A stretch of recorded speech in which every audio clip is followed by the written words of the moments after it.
Methods of costing क्या होते हैं। अलग अलग इंडस्ट्रीज में अलग अलग बिजनेसेस के हिसाब से अलग अलग टाइप के कॉस्टिंग मेथड्स यूज करे जाते हैं। ठीक है, कहीं पे यूनिट कॉस्टिंग यूज किया जाता है, कहीं पे बैच कॉस्टिंग यूज किया जाता है, कहीं पे कॉन्ट्रैक्ट कॉस्टिंग यूज किया जाता है, कहीं पे जॉब कॉस्टिंग यूज किया जाता है। जो मैंने एग्जांपल्स लिए, इसके अलावा आप लोग मुझे बताओ और कौन से टाइप्स या मेथड्स ऑफ कॉस्टिंग होते हैं। ये सब कहीं ना कहीं मिला करके हमारे मॉड्यूल 2 के चैप्टर्स ही हैं। So I would want to hear from you, just tell me some, everybody needs to tell me one more method of costing apart from unit costing, batch costing, job costing. Yes, contract costing, standard costing, yes, operating costing. What about process costing? Process costing, operation costing, yes, marginal costing.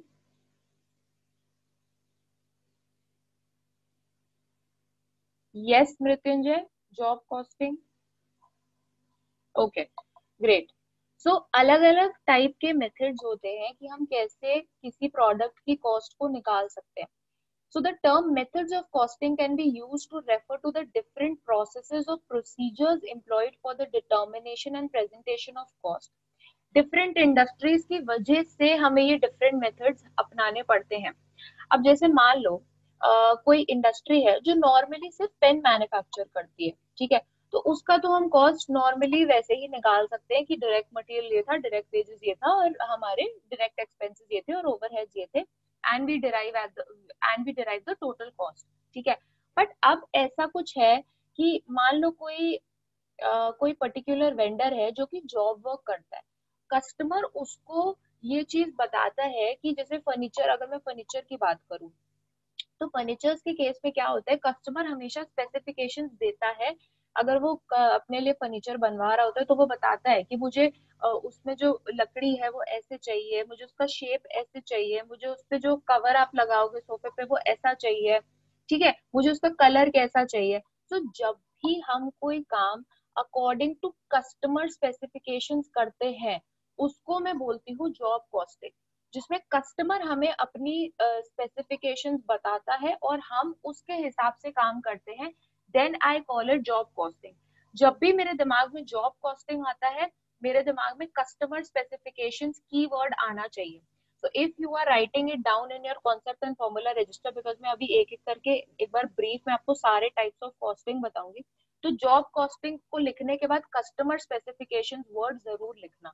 अगर आपसे question आता है कि what is job costing, you have to mention the costing which is calculated of a product, that product is prepared as per the customer specifications।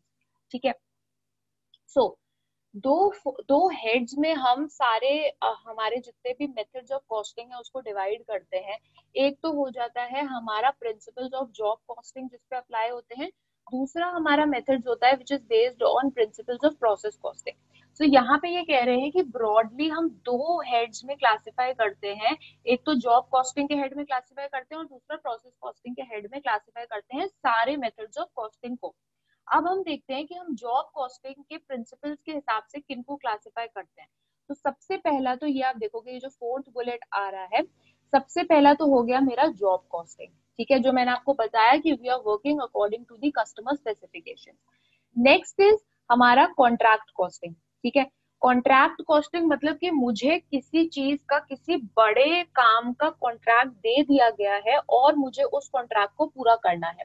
इसमें दो चीजें ध्यान में रखने वाली होती है कि ये जो है वो लॉन्ग ड्यूरेशन का होता है और दूसरी चीज ये एक बड़ा कॉन्ट्रैक्ट होता है। जैसे फॉर एग्जांपल आपको रोड का कंस्ट्रक्शन करने के लिए दिया है, आपको ब्रिज का कंस्ट्रक्शन करने के लिए दिया, आपको रेलवे में कोई कंस्ट्रक्शन, जनरली कंस्ट्रक्शन कंपनीज में ही हम कॉन्ट्रैक्ट कॉस्टिंग को इनकॉर्पोरेट करते हैं। यस, शिवम आपकी जो चैट है ना वो आपने प्राइवेटली पे सेट करी हुई है, उसको एक बारी ऑप्शन पे जा करके उसको एवरीवन इन द मीटिंग पे कर दो, तो आई वुड सजेस्ट कि वो थोड़ा it will be interactive for everyone else. और भी किसी के भी दिमाग में मेरे बताते वक्त अगर आपको कुछ भी ध्यान आ रहा है, please mention it in the chat box so that you can share your knowledge with everyone else. Okay Shivam, वो कर लिया ऑप्शन चेंज?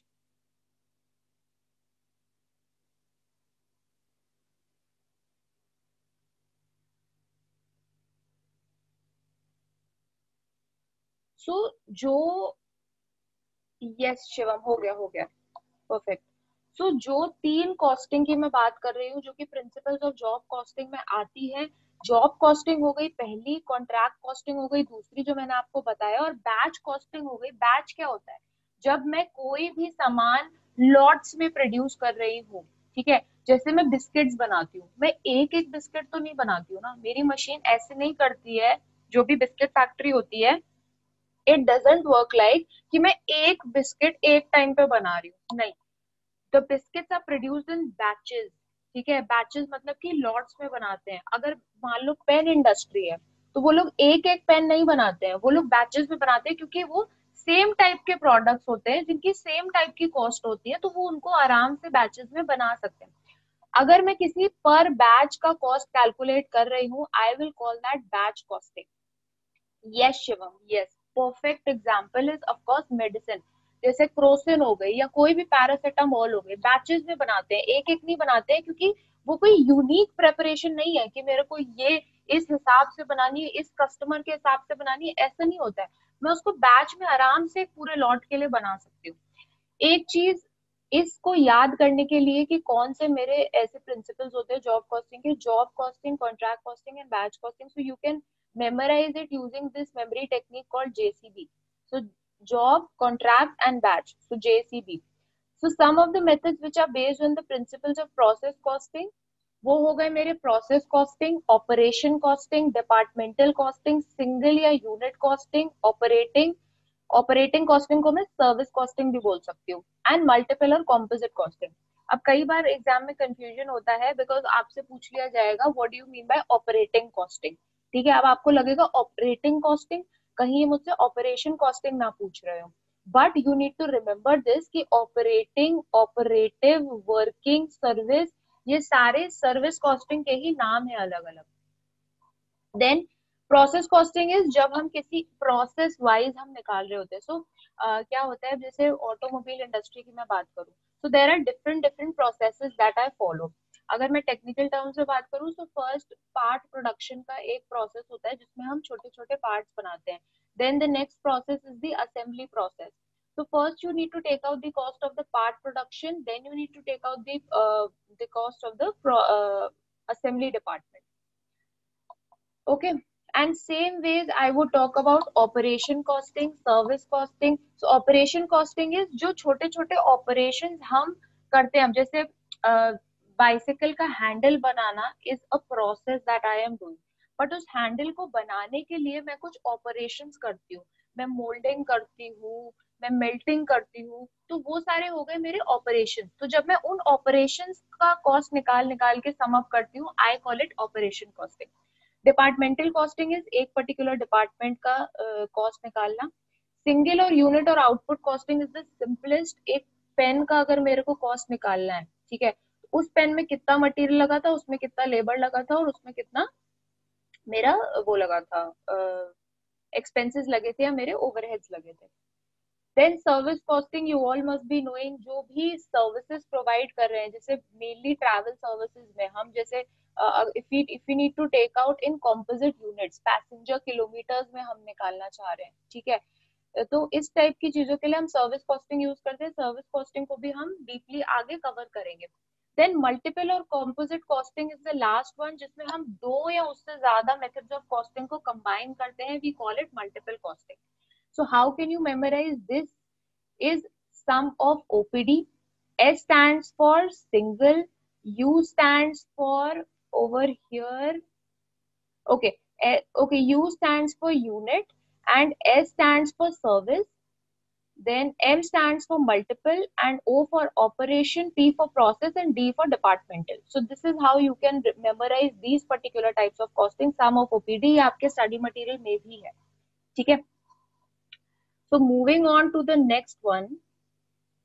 So मैंने आपको एक बार ब्रीफ में बता दिया है कि ये क्या होता है। मैं एक बार आप लोगों के साथ,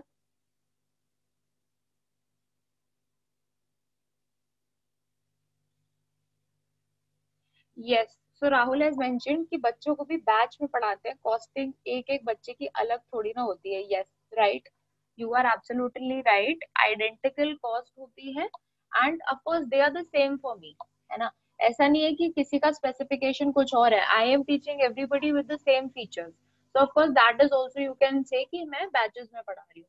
तो अब हमने ये पढ़ लिया जॉब कॉस्टिंग में, मैंने आपको बताया.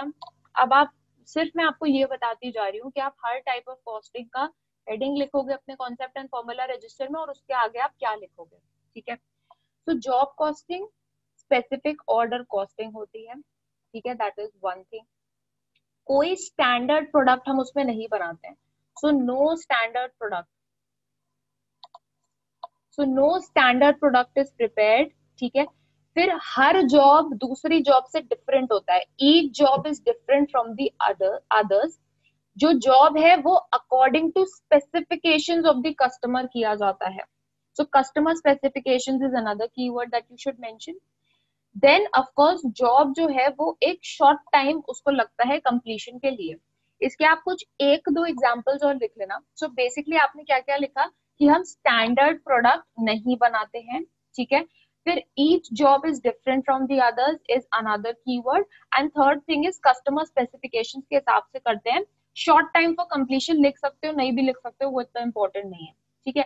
और इसके कुछ एग्जाम्पल्स लिख देना कि जैसे हम मोटर रिपेयर की शॉप्स करते हैं. अब यार हर बंदे को क्या चीज रिपेयर करानी वो तो वही बताएगा ना. ऐसा थोड़ी है कि मैं रिपेयर एक साथ कर देती हूँ, सबके लिए कर देती हूँ, एक जैसा कर देती हूँ, नहीं. So that depends on the customer specification. Then moving on to the next thing that is your हाँ, interior decoration is also a very good example. Furniture industry में और ये सब जो भी इंटीरियर डिजाइनिंग, सोफा बनाना है, कुर्सी बनानी है, अब इसमें इसमें भी ना ऐसा नहीं है कि सिर्फ जॉब कॉस्टिंग ही होगी. अब भाई कई ऐसी कंपनीज भी होती हैं कि जो फर्नीचर बनाती है, नॉर्मल एकदम जो प्लास्टिक वाली चेयर होती है वो बनाती है. तो यार वहां पे तो वो फिर बैचेस में बनाती है ना. तो जनरली मैं बता रही हूँ एक ही प्रोडक्ट पे या एक ही इंडस्ट्री पे दो अलग टाइप के कॉस्टिंग मेथड्स भी अप्लाई हो सकते हैं. तो उस चीज से कंफ्यूज मत होना कि अगर मैंने बोल दिया कि कुर्सी जॉब में बनाई जाती है तो जॉब में ही बनाई जाती है. अगर कस्टमर स्पेसिफिकेशन के हिसाब से बनाई जाती है तो job costing, otherwise it would be unit costing और batch costing. Then contract costing को आप टर्मिनल कॉस्टिंग भी बोलते हो, आप ये लिख सकते हो. Other thing is over a long period of time, ये बहुत ज्यादा इंपॉर्टेंट है. थर्ड थिंग इज इसमें भी आप कस्टमर स्पेसिफिकेशन का ध्यान रखते हो. ठीक है. Then cost incurred on each contract हम सेपरेटली निकालते हैं, उसके लिए हम एक सेपरेट अकाउंट बनाते हैं. इसके लिए हम construction of buildings, ship buildings, bridges, dams, road, ये सारी चीजें हमारे एग्जांपल्स हो गए. तो कोई भी दो एग्जांपल जो आपको सबसे ज्यादा कन्वीनियंट लगते हैं उसको अपने रजिस्टर में मेंशन करो. और ये मेंशन करो कस्टमर स्पेसिफिकेशंस, ये मेंशन करो over a long period of time, ये मेंशन कर दो कि बड़ा जॉब होता है, जॉब इज बिग. ठीक है. एंड टर्मिनल कॉस्टिंग भी बोलते हैं इसको. I think that is it that you need to mention. ठीक है. Moving on to next, batch costing क्या होती है. ग्रुप ऑफ आइडेंटिकल प्रोडक्ट्स, ये लिखो अपनी कॉपी में, लिखो ग्रुप ऑफ आइडेंटिकल प्रोडक्ट्स. ठीक है. फिर यूनिट्स जो है वो यूनिफॉर्म इन नेचर होते हैं, इन साइज होते हैं. हर बैच को हम एक कॉस्ट यूनिट के जैसे ट्रीट करते हैं और उसका अलग से हम कॉस्ट निकालते हैं. टोटल कॉस्ट को हम निकाल करके नंबर ऑफ यूनिट्स जो उस बैच में होते हैं उससे डिवाइड करके पर यूनिट कॉस्ट निकाल सकते हैं बैच की. ठीक है. इसमें ये देखो, ये मैन्युफैक्चरर्स ऑफ बिस्किट्स का एक आ रहा है रेडीमेड गारमेंट्स. जीन्स बनाओगे तो जीन्स तो 32, 34, 36 साइज की बनाओगे ना. अब 33 साइज की तो बना नहीं दोगे, है ना. तो वो भी हम बैचेस में बनाते हैं. ऑफकोर्स मेडिसिन जैसा कि शिवम ने मेंशन किया.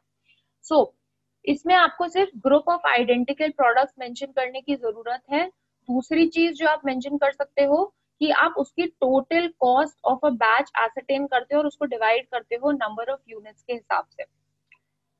यस, तो राहुल ने अपना हाथ रेज किया. Rahul please, you can unmute and ask your question और query.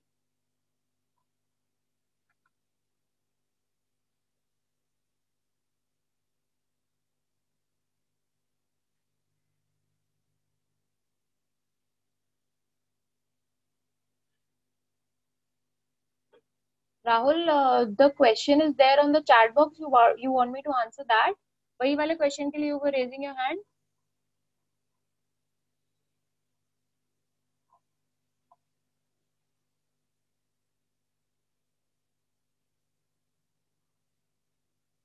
Okay, so new syllabus में एक लास्ट क्वेश्चन आता है थ्योरी का, हमें प्रैक्टिकल अटेम्प्ट करना चाहिए थ्योरी वाला ऑप्शनल में स्किप करके। यार ये बहुत ही पर्सन स्पेसिफिक होता है। मैं बताऊं तो मेरे को प्रैक्टिकल बहुत ज्यादा पसंद है, मतलब मैं तो ये सोच के ही शुरू से बैठी हुई थी कि मैं तो कॉस्ट में प्रैक्टिकल ही अटेम्प्ट करूंगी। लेकिन अगर पेपर छूटने वाला होता है ना, तो फिर सबसे ज्यादा आपको जो उस टाइम पे सेव करता है ना, वो आपको थ्योरी क्वेश्चन सेव करता है। एंड आप, क्योंकि थ्योरी क्वेश्चन आई थिंक आप आराम से 20 मिनट में कर सकते हो, 15-20 मिनट में कर सकते हो। लेकिन प्रैक्टिकल क्वेश्चन वहीं आप करने बैठोगे तो आपको आधा घंटा 35 मिनट तो आराम से लगेगा।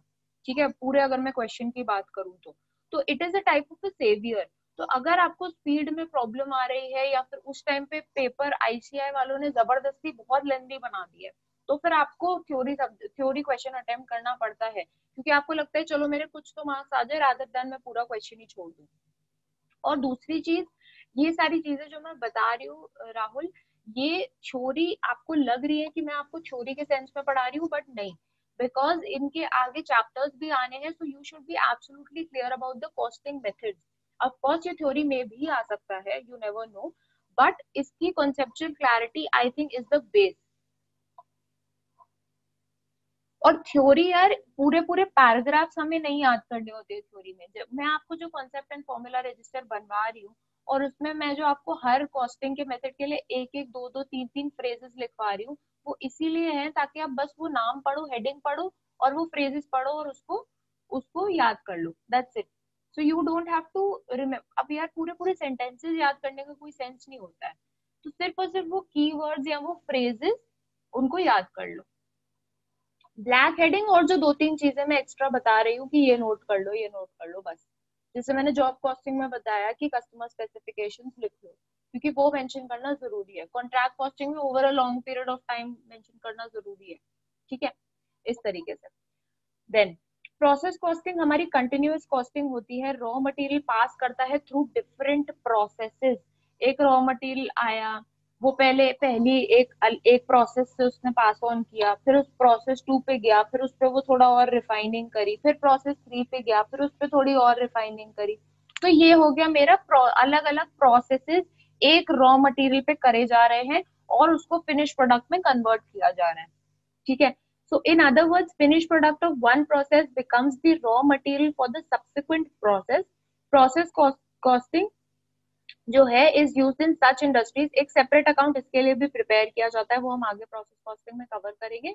And continuous process industry such as chemicals, textiles, paper, soap. अब जैसे सोप बना रहे हो, ठीक है, हमने रॉ मटेरियल लिया, केमिकल्स लिए, और भी जो चीजें सोप में डलती है, फिर उसके बाद हमने नेक्स्ट चीज करी, हमने मिक्सचर किया, हमने वो सारी चीजों को मिक्स किया। मिक्स करने के बाद हमको उसको सोप का एक फॉर्म देना है, सोप का एक शेप देना है। तो हमने वो सारे मिक्स चीजों के लिक्विड को उठा करके एक मशीन में डाला, जिससे उसको सोप बना दिया।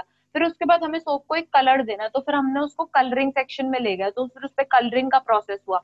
उसके बाद नेक्स्ट हम वापस आए, और हमें सोप पे ऊपर लिखना है निरमा या सर्फ, या जो भी हम कंपनी का सर्फ बना रहे हैं, तो वो स्टैंपिंग होती है उससे। ठीक है, नेक्स्ट स्टेप पे हम गए, उसकी पैकेजिंग होती है। अलग अलग कितने सारे प्रोसेसेस से वो सोप गुजरता है, और फिर वो फाइनली एक फिनिश प्रोडक्ट बनता है।